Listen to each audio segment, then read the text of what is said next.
Hay nako, ang dami na talaga nauusong relationship sa panahon ngayon.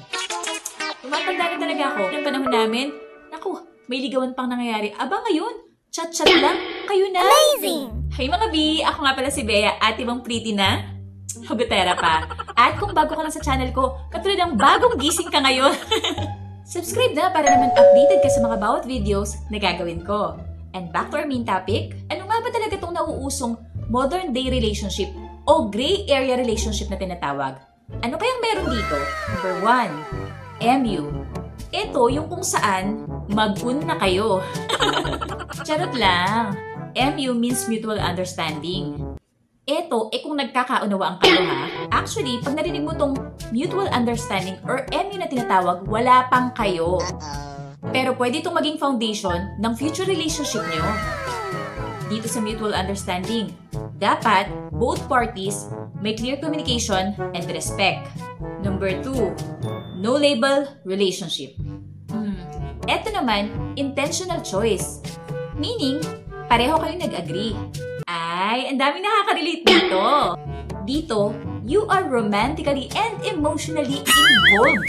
Kaya lang, ayaw ng pangalanan yung relationship na meron kayo. Kaya naman ang advice ko, nido. Always check the label. Number 3, situationship. Uy, nauuso to. Undefined relationship naman ang tawag dito. Unclear, unspoken, ibig sabihin, walang kasiguraduhan. Yung parang kayo na talaga kinikilig ka pa nga. Halos nagagawa nyo na nga lahat Kadalasan may good morning, merong ingat ka palagi, or kumain ka na ba? At alam mo ba, may dating din na nangyayari. Kasi nga, may feelings involved. Alam mo kung ano lang yung kulang. Bawal mag-I love youhan. Bawal magselusan. At higit sa lahat, bawal ma-fall. Kasi nga, situationship lang kayo. Yung parang totoo pero hindi.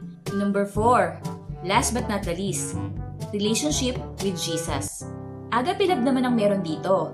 Meaning, selfless, unconditional, yung klase ng pagmamahal na hindi makasarili at walang hinihinging kapalit. Imagine, ipinadama ng Diyos ang kanyang pag-ibig sa atin nung mamatay si Kristo para sa atin.